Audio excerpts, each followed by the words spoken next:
suwuh Rebata Pitana suwuh werdine dadi arep yen nggih swasana tentrem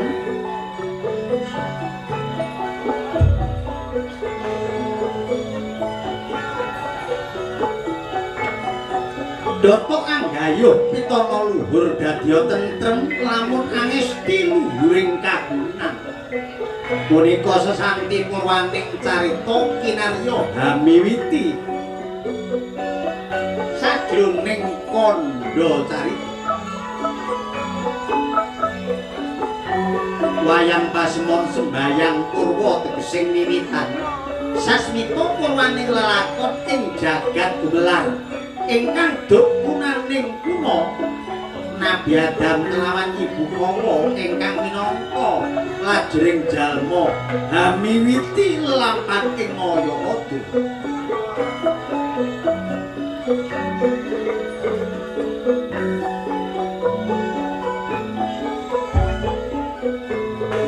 Dedunung ira ing kraton negari Amarta ya negara Cintapura ya negara Bata Makawarsa.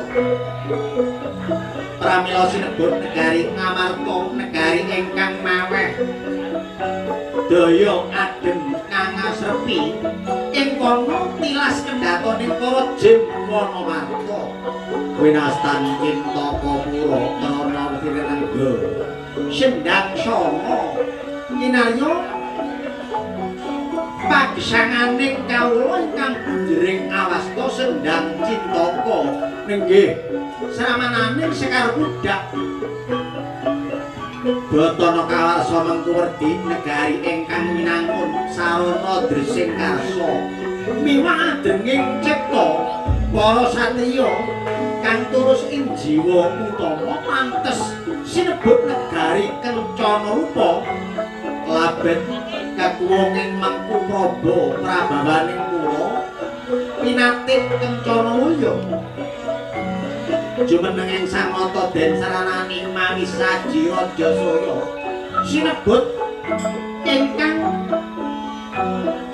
Prahasta Mangkuwerdi prabawaning kula angemba pepesing ing kahyangan Indra Rupa sinten to ingkang asta pusaraning raja inggih menang den ucapaken jejuluk Sang Prabu Puntadewa ya Sang Yudhistira Darmawangsa Darma Kusuma ya Darma putra inggih Sada Dwija Kampa Ajata Satru Guna Talikrama pramila jejuluk Prabu Puntadewa labet kadewasan Sang Nata wis sebabat kelawan drajating para dewa Yudhistira yekti Nalendra bawa leksanane lirik tepi pangandikane turta wis mumpuni ing olah prang suci Darmawangsa Mangkuwerdi sinuyudan para brahmana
Adiku didanan yoyo kaya ngapa wertamu yayi saben dina nderekno pun kakang manding ana sajroning pajineman arum iki yayi danan yoyo Koko Prabu kula menika nunggak semi kepingin nulat menapa ingkang panjenengan lampahi wonten sanggar pamelengan mekaten kakang. Oh kaya mangkono ya Adi. Pinten kelawan tangsen kaya ngapa yayi kok melu ngiting pun kakang mlebu ana sanggar pamujan apa ngerti tegesing Adi Nakula Sadewa yayi. Koko Prabu kula amung nderek menapa ingkang paduka lampahi Koko Prabu.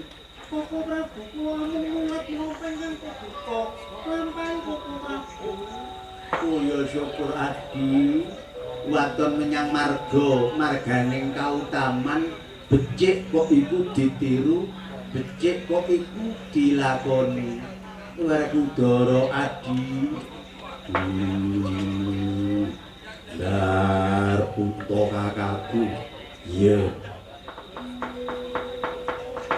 Aku uga melu nurut marang lelakon kang mbok lakoni. Dar putra kakakku. Iya Yayi, pun kakang iki ya mudarasa. Kaya ngapa Yayi lelakoning para Pandhawa iki?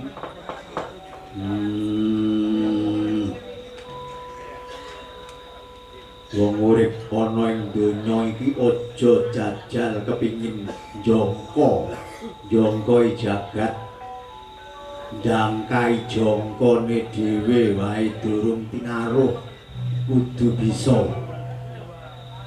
tuladaning yen wingi lali meneh guru weruh la wajibe saiki ayo anglakoni tuandang kebecikan kaya mangkono garep Kunta kakakku. Iya Di suwene anggonmu manetun diya tan kendhat aminta nugraning Jawata lenangkung apa wis oleh wangsit saka Jawata kanane Kanjeng Rama Pandhu Dewanata swargi Adi. Wah, garep Kunta kakakku ngene. Oleh-oleh aku karo oleh-olehmu mesti beda. Bedaning kaya ngapa Yayi? Yen oleh-olehaning garpu Kunta kakakku mung tiniba ana ing rasaning pangangen-angen, angen-angen kang nate mbok lakoni.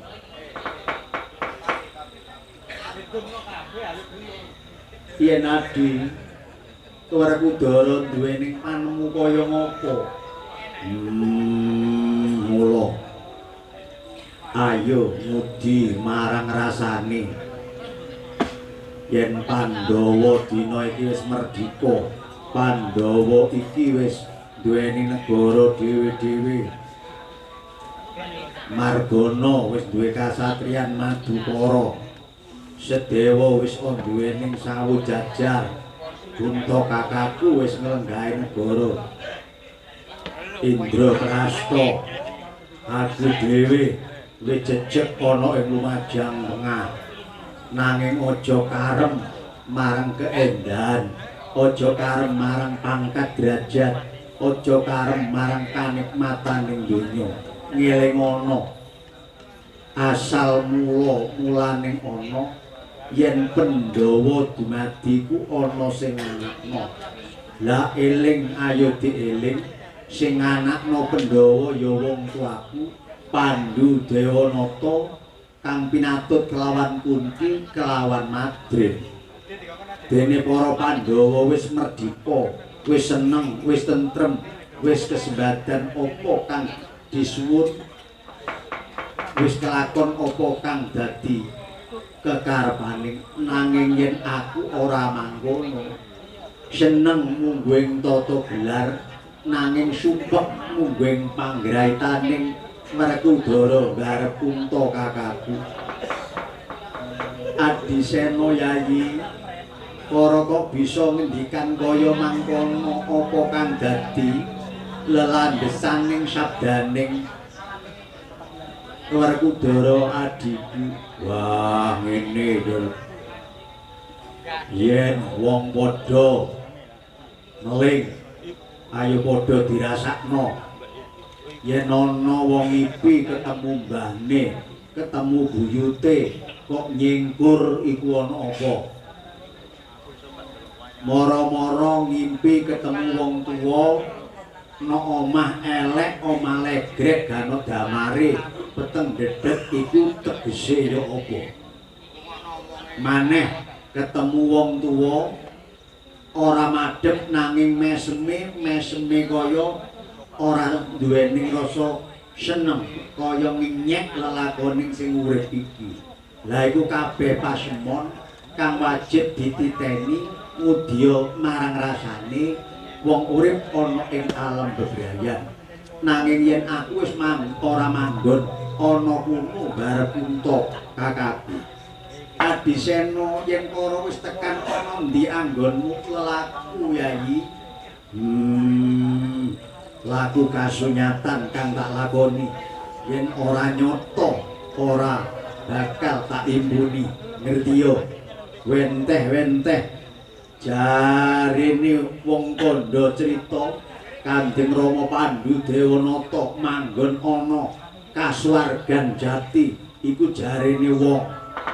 Nanging yen Bima Sena adimu dhewe sing deleng nyoto yen wong tuamu, wong tuaku Prabu Pandhu lan Madrim iku saiki durung manggon ana ing kasuwargan, manggon ana ing alam pangrantunan, nampa pasiksan dosa lan luput ana ing donya. Ngelingono ya garep Kunto kakakku, sak apik-apikane menungsa ana lupute, sak ala-alane manungsa ana becike. Ngelingono masih Kanjeng Rama Pandhu iku ya nglakoni dosa kang wajib kena benduning jagat. Kok adi ngerti kaya mengkono Yayi? Ana lelakon Ibu Madrim kepingin langlang bawana ngampil titian lembu Handini biyen, oleh milih titian lembu Handini nanging kudu nganakno berjanjen. Janjine Kanjeng Rama Pandhu tumraping dewa yen duwe utang bakal disauri, utang apa wae bakal disauri. Ana kandha crita nalika semana Ibu Madrim kepingin ndahar atine Kidang Kencana. Grogol ana ing alas Kidang rong perkara kang lagi pepasian mau. dilepasi Brahmastra diwarasi jemparing pralaya tumekaning mati ilang sipating Kidang Kencana rong Tekara dumadining Begawan Ki Mintaka lawan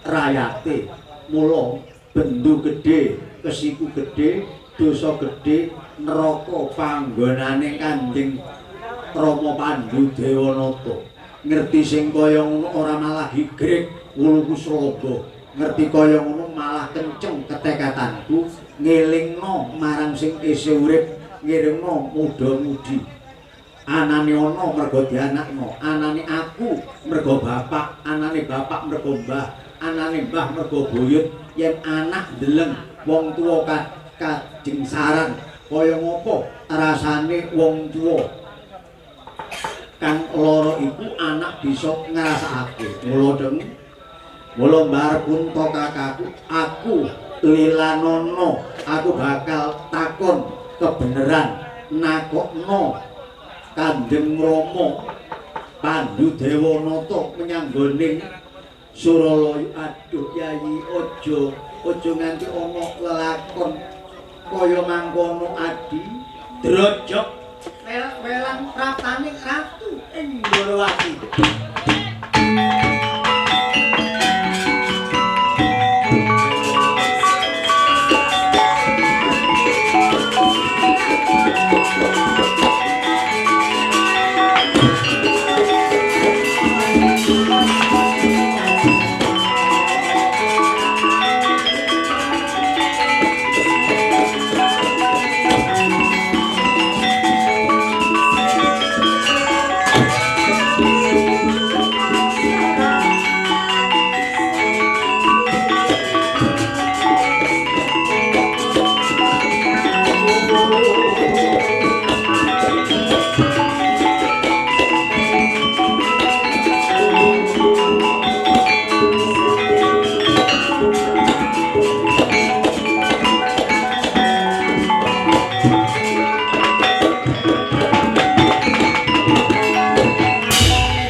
Kaya kitiran ana ing Praja Ndrawati. Yayi sinuwun. Perang panjenengan rawuh inggih tanpa paring colok pekabaran glancang sekebet. Upami paring pawerta Kakang badhe kula pisungsung saking Jawining Kadipaten dumugi lebet dhateng Kraton Koko Prabu Perang. Yayi sinuwun. Inggih sampun dipun ageng-agengaken praktengipun ingkang raka dhateng negari Ngamarta.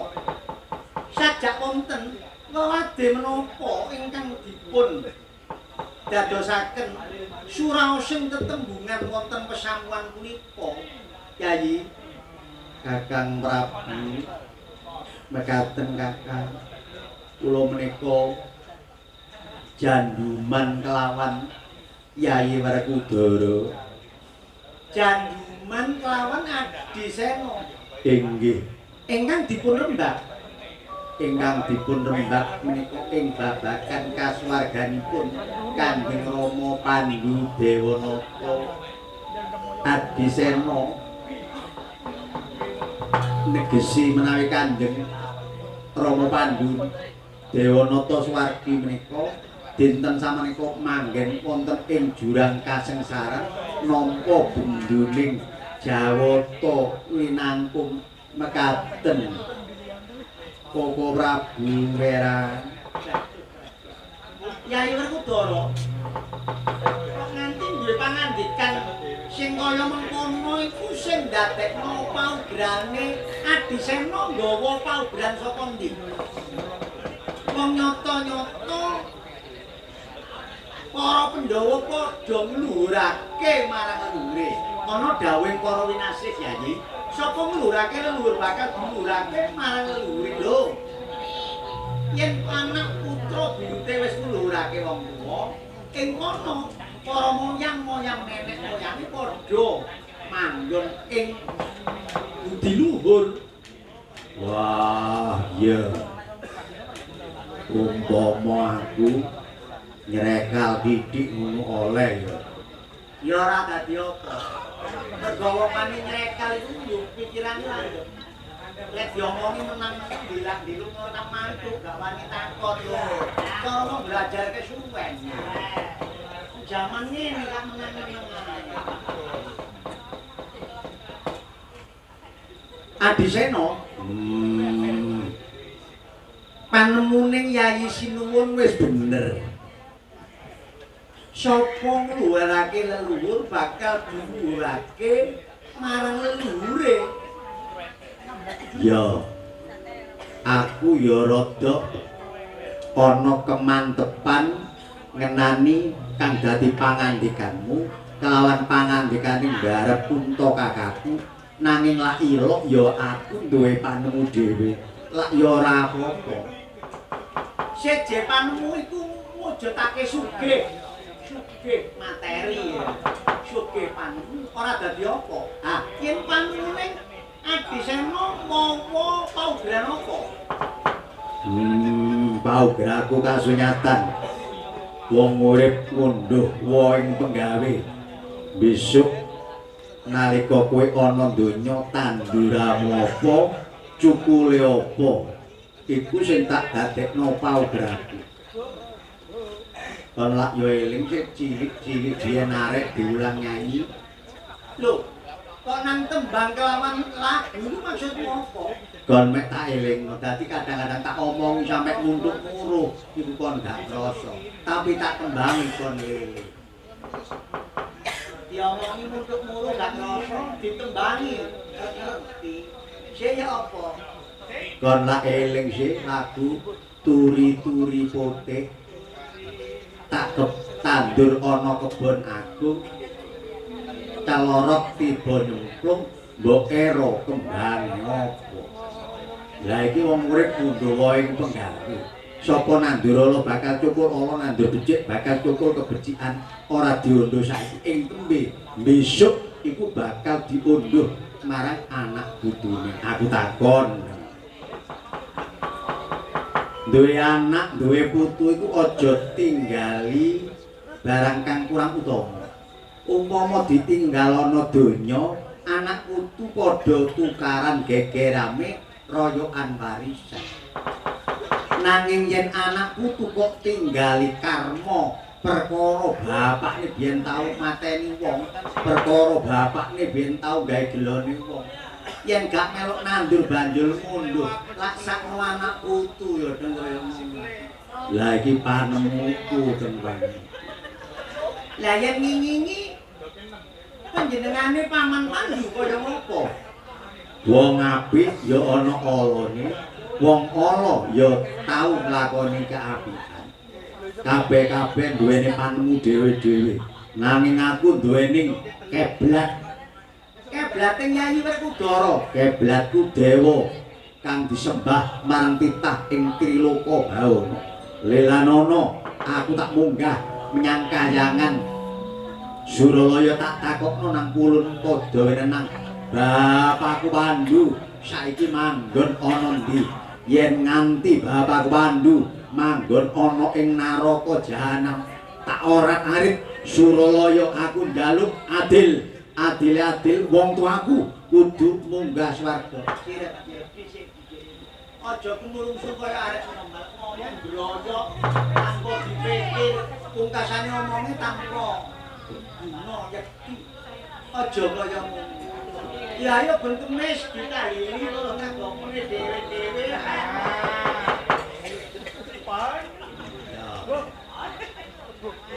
Lah ya budal ngalor, budal jabalkat kok. Kuburane bapakmu yo alang-alange nganti sak meter. Sing ngadoh kok parani kono mulih tutuk kono gak oleh apa-apa. Wis, ngono wae. Aja dipenggak Pandhawa kabeh. Barep Kunta kakakku Lelanana. Aku tak munggah nang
sampun jamak lumrah menawi kawontenaning Yayi Werkudara gonjak yen kapinujon jaduman kelawan panjenengan Koko Prabu. Nggih, boten napa. Awit sedaya menika kedah dipun tindingi, kedah dipun raosaken, kedah anglampahi budya marang ngrasane ya. Dereng anggenipun imbal wacana kangge ndurasa. Sinten to ingkang repeper-repeper kadya soto kangge krama.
Kaya-kaya panggling rupane nanging ora panggling marang suarane kaya-kaya adi naga tatmala apa bener kaya mengkono saka kayangan Sabta Perkala.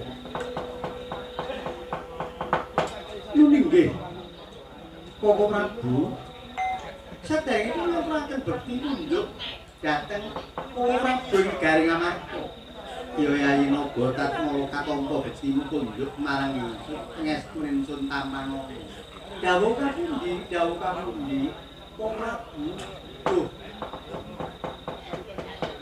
Gusti Prabu Ndarawati ngaturaken suka bekti mantu sandhaping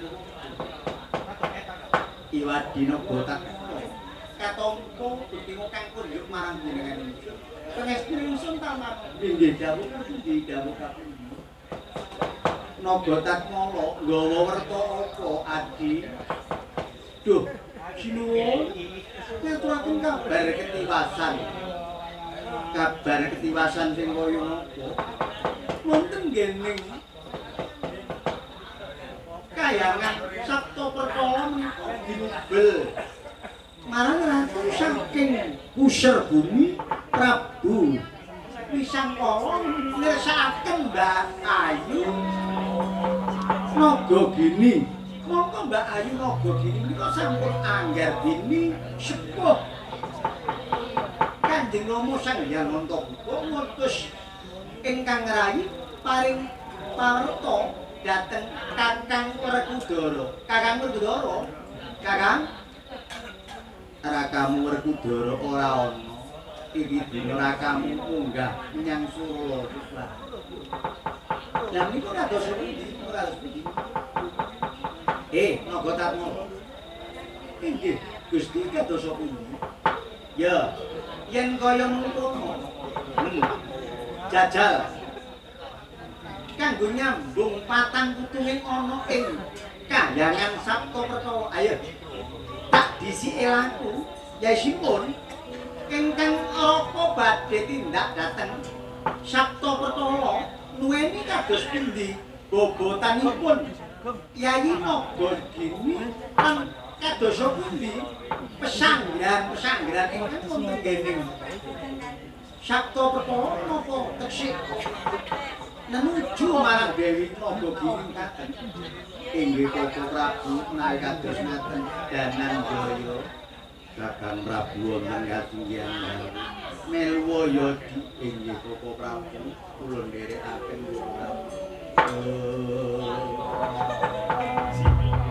Prabu pangandikane Sri Normatin Gorwati Swedya dhateng ing Kahyangan Saptaperkala hanyataken nuweni kawontenanipun.